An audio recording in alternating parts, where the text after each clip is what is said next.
el cristianismo es la única religión del mundo basada en la persona de su fundador. Usted podría llegar a ser un buen budista sin conocer mucho de Buda, o un buen maometano sin conocer mucho de Mahoma. Pero nunca podría llegar a ser un buen cristiano sin que toda su vida gire en torno a la persona de Jesús. La vida cristiana comienza al fijar los ojos en Jesús, madura descubriendo mejor a Jesús y llega a su esplendor para contemplarlo plena y eternamente. Mi mensaje en esta mañana tiene la intención de ayudarnos a permanecer mirando a Jesús mientras corremos la carrera cristiana, pues creo que es la labor más necesaria y a la vez más difícil de nuestra vocación. Y a esto precisamente nos llama el autor a los Hebreos. Por favor, acompáñenme a Hebreos capítulo 12, versículos 1 y 2. Hebreos capítulo 12, versículos 1 y 2.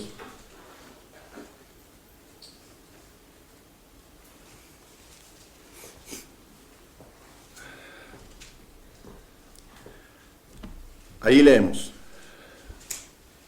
por tanto, nosotros también, teniendo en derredor nuestro tan grande nube de testigos, despojémonos de todo peso y del pecado que nos asedia, y corramos con paciencia la carrera que tenemos por delante, puesto los ojos en Jesús, el autor y consumador de la fe, el cual por el gozo puesto delante de él sufrió la cruz, menospreciando el oprobio, y se sentó a la diestra del trono de Dios. En esta epístola a los Hebreos, su autor usa los nombres Cristo o Jesucristo 17 veces. Mas en esta ocasión usa el nombre Jesús. Y considero que lo hace porque tiene la intención de dirigir nuestra atención a la humanidad del Salvador. ¿Para qué? Al considerar su obediencia en un cuerpo débil como el nuestro, seamos nosotros exhortados a la obediencia. Por tanto, en la presente ocasión consideraremos: ¿qué significa poner los ojos en Jesús? ¿Por qué es necesario poner los ojos en Jesús? ¿Y qué medidas tomar para hacerlo? Veamos nuestro primer punto. ¿Qué significa poner los ojos en Jesús? Poner los ojos en Jesús es considerar de manera continua su vida, muerte, resurrección y actual gloria, a fin de hallar en ellas las fuerzas para correr la carrera cristiana. Repetimos: poner los ojos en Jesús es considerar de manera continua su vida, muerte, resurrección y actual gloria, a fin de hallar en ellas las fuerzas para correr la carrera cristiana. Esto es poner los ojos en Jesús. Pero veamos este concepto un poco más de cerca, dividiéndolo en tres partes. Poner los ojos en Jesús es considerar su vida.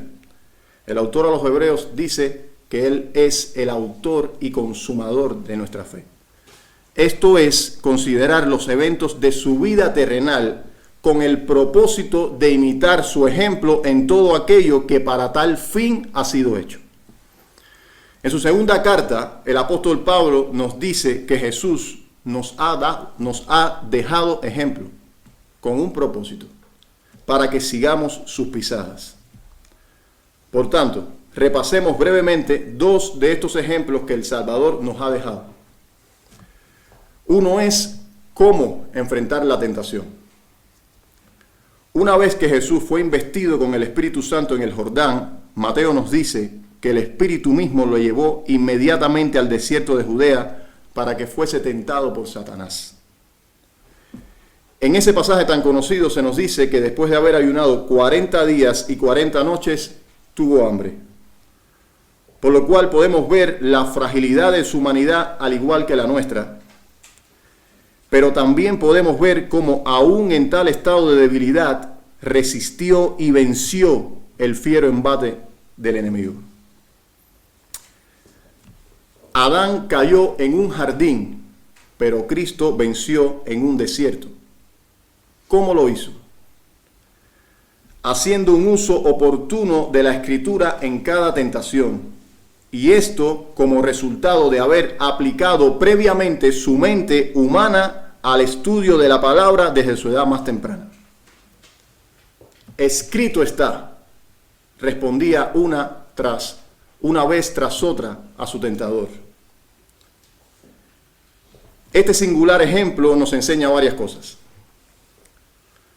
Que así como con el Salvador, las tentaciones de Satanás serán una constante en nuestras vidas. Que tenemos solo una vía legítima para enfrentarla y es la palabra de vida. Y esto haciendo un uso apropiado de ella. Nunca como los ignorantes que abusan de ella al repetir como un mantra sus textos.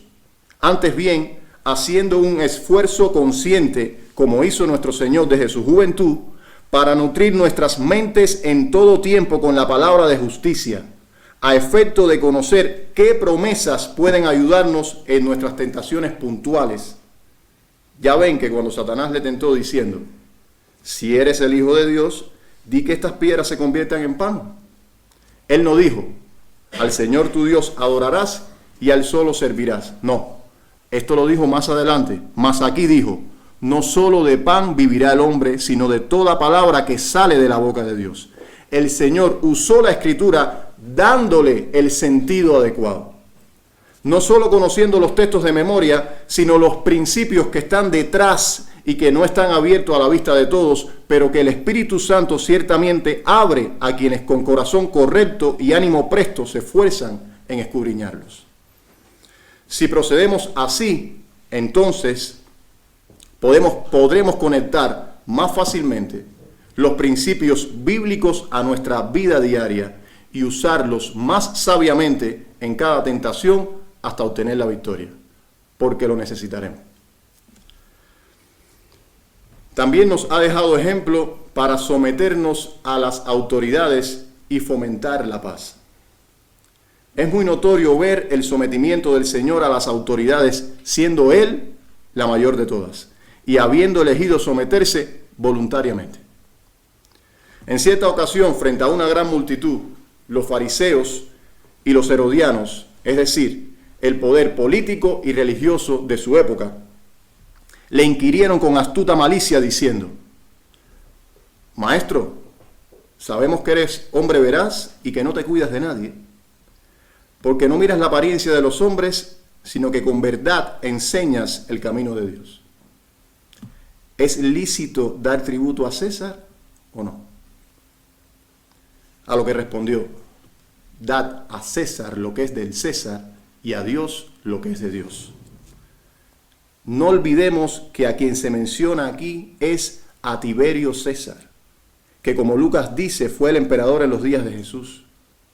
Para los romanos, un conquistador, para los judíos, un tirano, un sujeto que por ser cruel fue hasta un maltratador de menores. Este era el momento ideal frente a una multitud de judíos oprimidos para que Jesús consintiese el carácter rebelde del hombre. Pero no lo hizo. Pues como sabemos, su misión no tenía carácter libertador frente a la opresión extranjera, sino carácter libertador frente a la opresión del pecado. Con lo cual nos enseña aquí que aún Él, siendo el Hijo de Dios, quien instituyó todo principio de autoridad en su creación, cuando se humanó, se sujetó a todas las autoridades humanas y fomentó la paz en medio de los suyos. Honró sus propias palabras del Sermón del Monte cuando enseñó, bienaventurados los pacificadores, porque ellos serán llamados hijos de Dios. Y si esto es así con el Hijo de Dios, cuánto más nosotros deberíamos estar sujetos a las autoridades puestas por Él. Pues tal como dice el apóstol Pablo en Romanos 13, toda autoridad ha sido por Él establecida, y añade, de modo que quien se opone a la autoridad, a lo establecido por Dios, resiste. Y este principio, obviamente, no se aplica solamente a la autoridad civil. tenemos autoridad civil, pero también tenemos autoridad en el hogar, tenemos autoridad en los centros de estudio y de trabajo, y tenemos autoridad en la iglesia en la figura del pastor.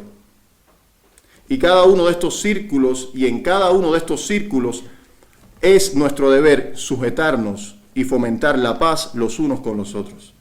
Mis hermanos, un mundo caído no puede funcionar sin claros principios de autoridad. Y la iglesia de Cristo no puede cumplir su propósito en este mundo sin sujeción en sus miembros y sin trabajar activamente para promover la paz y el compañerismo mutuo. En ese sentido, también Dios espera que nosotros, sus hijos, seamos ejemplo a un mundo cada vez más rebelde y enemistado.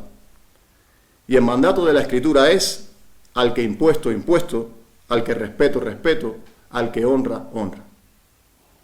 El ejemplo máximo de rebelión lo vemos en la figura de Satanás, que se sublevó contra la autoridad divina y está reservado para la condenación eterna.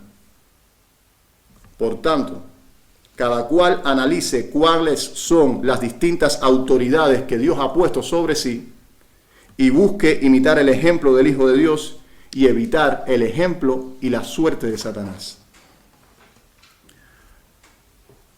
Hasta aquí 2 ejemplos de la vida de Jesús. Poner los ojos en Jesús también es considerar su pasión. Nuestro texto dice: el cual, por el gozo puesto delante de él, sufrió la cruz, menospreciando el oprobio. Esto es considerar su martirio y muerte como nuestro sustituto ante Dios, con el propósito de que le amemos más y le valoremos más de lo que lo hacemos. Recordemos, hermanos, que Cristo no vino a darnos ejemplos solamente. Hay quienes dicen: Jesús fue un muy buen hombre que nos dio un muy buen ejemplo. Y hasta ahí no hay ninguna mentira. Pero si ese es el único Jesús que tú conoces, no conoces al Jesús de la Biblia.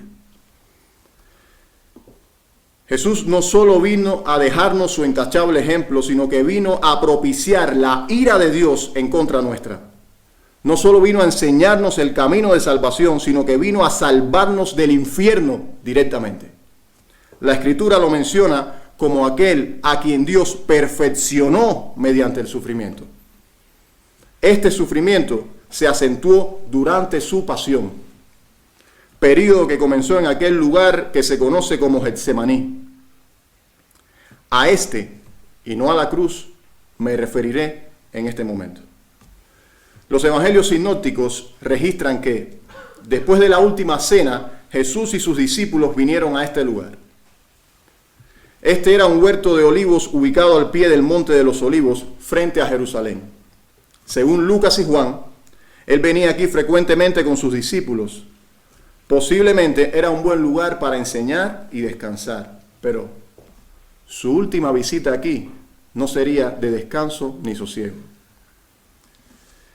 Getsemaní, que traducido es lagar de aceite, o lugar donde se aplasta la aceituna hasta extraer su aceite, fue el lugar donde Jesús comenzó a ser aplastado por el peso de la ira de Dios. Nadie como él sabía cuánto nuestro padre Adán nos había arruinado y que solo él podía disolver nuestra enemistad con Dios. Para este fin, no bastaba que fuese entregado como un sacrificio a una muerte ignominiosa en el Gólgota, sino que era necesario que soportase también las agonías y tormentos a fin de cumplir plenamente todas sus obligaciones como sumo sacerdote nuestro. Por esto, fue osadamente al lugar donde sabía que Judas le hallaría y le entregaría. Pero la batalla que libró allí no fue nada fácil. Mateo nos narra que dejando a 8 de sus discípulos en un lugar del huerto, toma a Pedro, Jacobo y Juan consigo y en una muestra de perfecta humanidad comienza a entristecerse con quienes habían sido sus más cercanos en este mundo, diciéndoles: mi alma está muy triste hasta la muerte. ¿Por qué Jesús fue inundado con tal tristeza? No creo que su tristeza fuese por abandonar este mundo. Pues ¿qué podía hacer un mundo vil a su santo ser sin ofenderle? Él no era de este mundo, y a quien más amaba, su Padre, no estaba en este mundo. Mucho menos creo que fuese por su inminente martirio, porque si bien no han habido dolores como los que el Salvador soportó, sabiéndose inocente, había razones en juego muchísimo más altas. Desde toda la eternidad, Él había estado en el seno de su Padre, con una comunión y felicidad más allá de nuestros mejores pensamientos. Y aún ya vestido de humanidad en este mundo, su Padre le confesó como su Hijo amado, el objeto de su contentamiento. Y esta iba a ser la primera vez que el Hijo y el Padre se separarían. La primera vez donde iba a sentir el desprecio y el odio perfecto de su Padre contra él. Esa era una razón de su tristeza. Y la otra es que él, más santo que los cielos, sería hecho recipiente de inmundicia para contener tu pecado y el mío. Se nos dice que, habiendo encargado que velaran con él a sus discípulos, fue más adelante y se postró rostro en tierra, a distancia de un tiro de piedra, dice Lucas. Lo cual también nos muestra que nuestro Señor no tuvo compañero al ofrecerse a sí mismo como un sacrificio por nosotros, sino que Él solo completó y realizó aquello que se requería para nuestra salvación. Es más, aquellos que eran la flor y nata entre sus discípulos se quedaron dormidos como pobres bestias, ignorando lo mucho que estaba en juego allí. En aquel lugar, Jesús, solo, sin la compañía de aquellos a quienes vino a salvar y con el ceño fruncido de su Padre sobre él, entró en tal combate de oración como no hay ningún otro en toda la Biblia. Fue allí donde su sudor se mezcló con su sangre, haciendo grandes coágulos por la frialdad de la noche, lo que hoy conocemos como hematidrosis o sudor de sangre, una patología cuyas causas son desconocidas para la ciencia, pero cuyos episodios están precedidos por intensos dolores de cabeza producto de un inusual estrés. Fue en aquel lugar donde el Salvador, abrumado por el peso de nuestro pecado, abatido por la seriedad espantosa de nuestro pecado, apeló a una alternativa a la cruz. Abba, Padre, todas las cosas son posibles para ti. Si quieres, aparta de mí esta copa. Estaba tan llena aquella copa del veneno amargo de nuestras inmundicias, de nuestro orgullo, de nuestro egoísmo, que aquel que es la fuente de la vida debió sujetarse a la muerte, que aquel que con su poder sostiene al mundo entero tuvo que ser hecho en extremo débil, que aquel que rescata a todas las criaturas de todo temor tuvo que soportar semejante angustia. Si tú eres un verdadero creyente, no podrás pisar Getsemaní sin recordar lo que tu pecado requirió, sin recordar la seriedad espantosa de tu pecado. Si tú eres un verdadero creyente, jamás podrás considerar Getsemaní y continuar indiferente a tu pecado, pero sobre todo, jamás podrás considerar Getsemaní y continuar indiferente al gran amor del Salvador por pecadores como tú y como yo.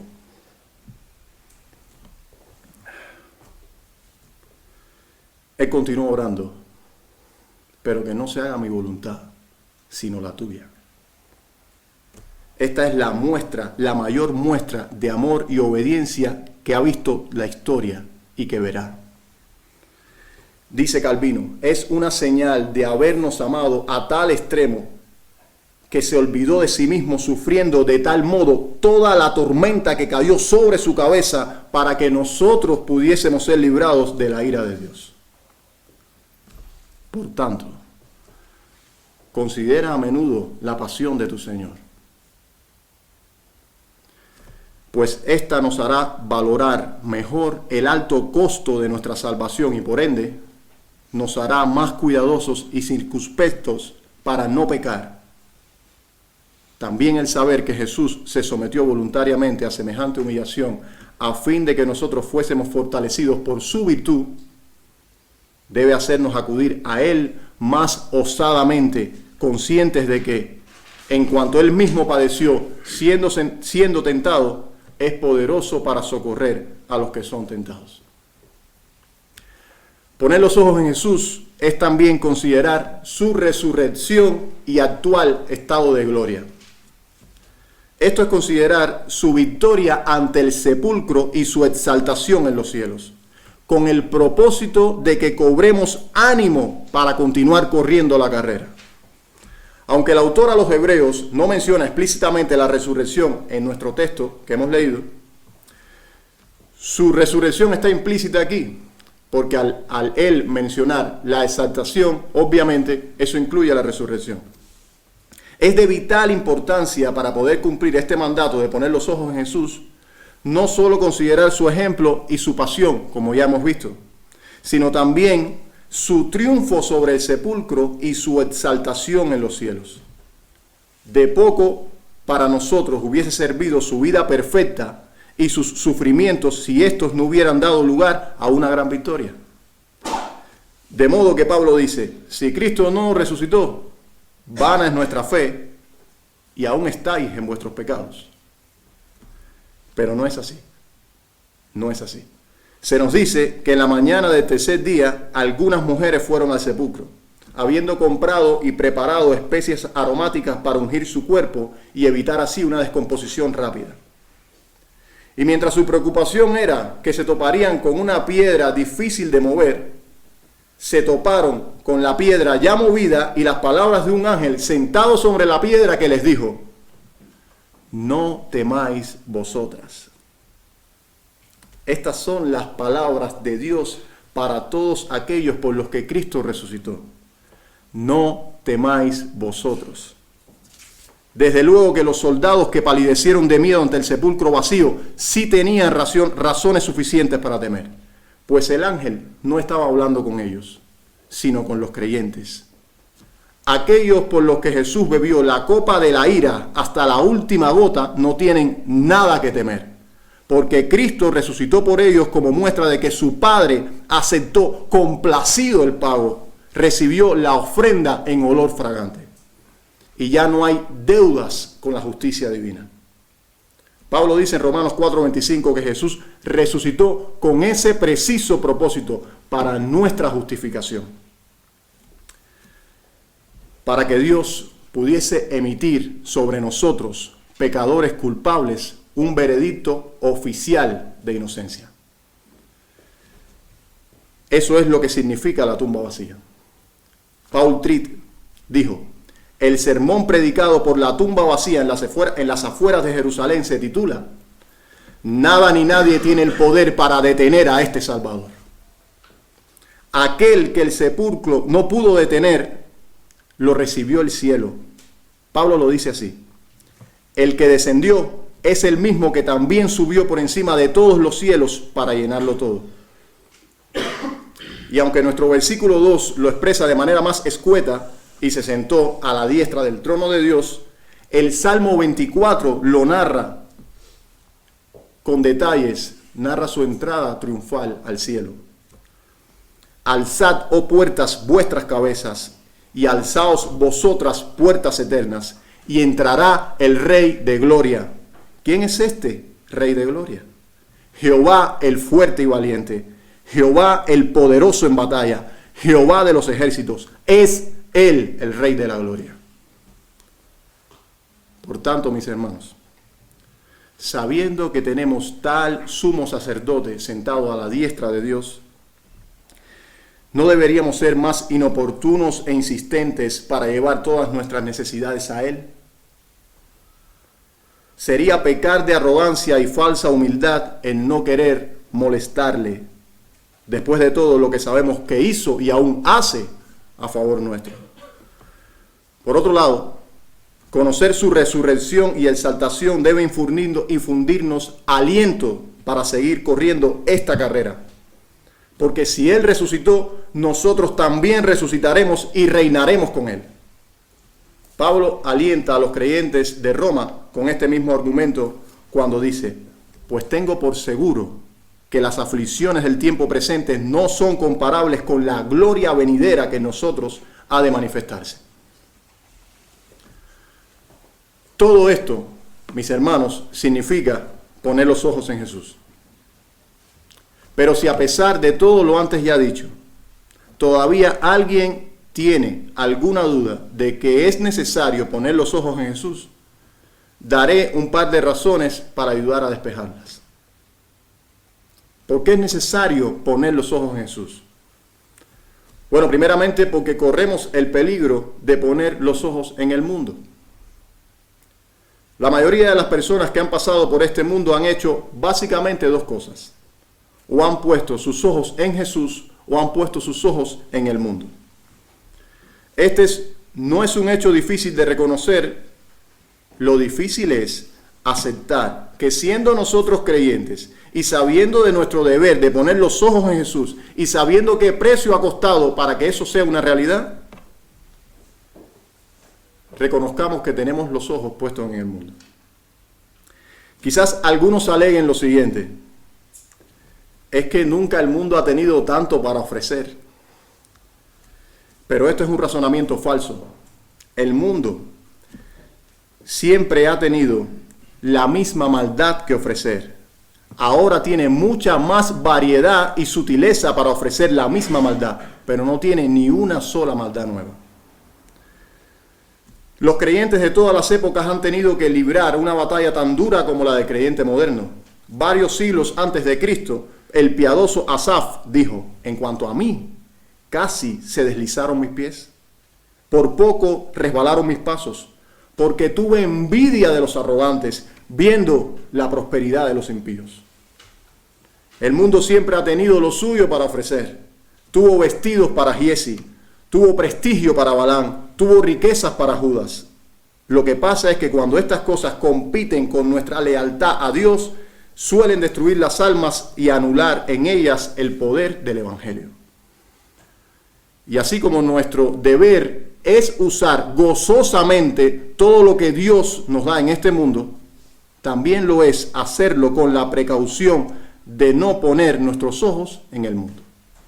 Un puritano oraba: oh mi Salvador, así como me diste un lugar en este mundo, no dejes que haga del mundo mi hogar, que nunca busque en la criatura lo que solo se puede encontrar en el Creador. Y dice Hendrickson: al igual que los contendientes en una carrera, nosotros no tenemos tiempo de mirar a nuestro alrededor. Debemos mantener nuestros ojos enfocados en Jesús y debemos hacerlo sin distracción. Otra razón es porque corremos el peligro de poner nuestros ojos en nosotros mismos. Todo creyente que comienza a experimentar crecimiento en la santidad debe ser vigilante de no quitar su mirada de Jesús. Suele pasar que cuando el alma recibe sus mejores consuelos, se dice: en verdad soy alguien, como he prosperado en la carrera de los creyentes.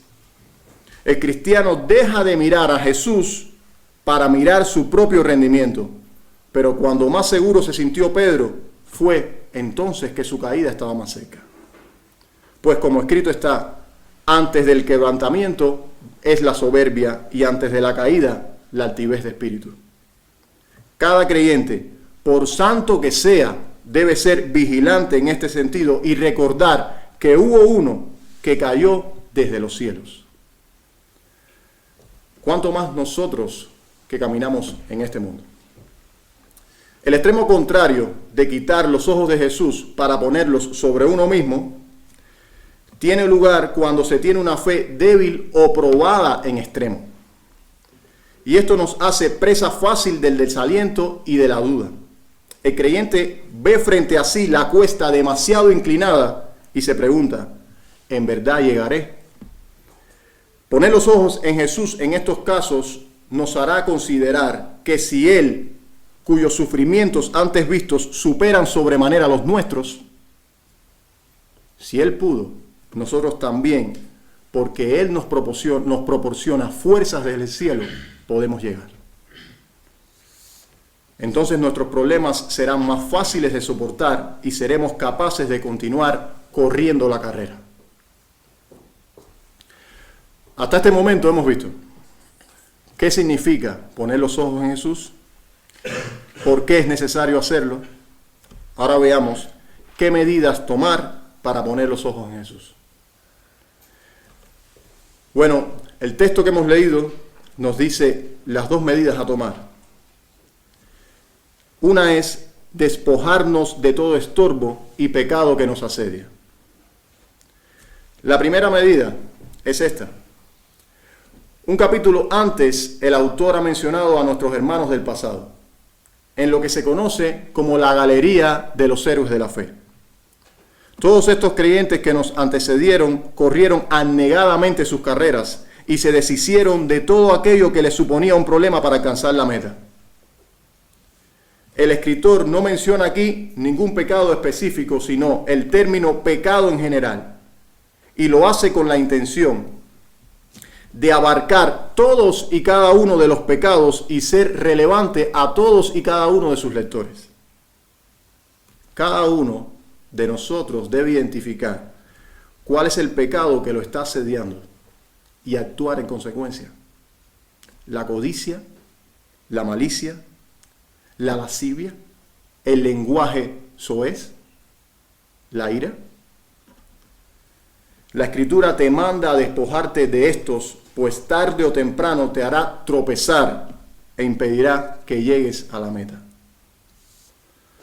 Otra medida a tomar, mencionada en este versículo 1, es correr nuestra carrera con paciencia. Aquellos que saben que obtendrán un gran beneficio son animados a perseverar en una obra hasta lograr lo deseado. Un hombre es capaz de trabajar durante 60 años hasta para garantizar un beneficio que le asegure sus últimos años de vida. Si esto es así, ¿cuánto más nosotros no deberíamos animarnos para perseverar pacientemente unos pocos años, si esto va a desembocar en que disfrutemos para siempre de una consolación que ahora mismo no podemos entender? La carrera del cristiano puede durar poco tiempo, pero también puede durar mucho y puede presentar muchos obstáculos difíciles. Con todo, nosotros no corremos por una corona corruptible, sino por una incorruptible. Y la virtud indisoluble para obtenerla debe ser la perseverancia.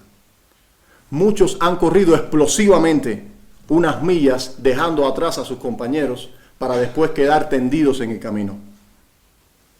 Nuestro objetivo, mis hermanos, no es llegar rápido, sino poder llegar. Recordando que más el que persevere hasta el fin, ese será salvo. Algunas palabras para terminar. Cada uno de nosotros es un atleta en la carrera al cielo. Cada uno tiene su propia pista, sus propios obstáculos y sus propias capacidades para correr.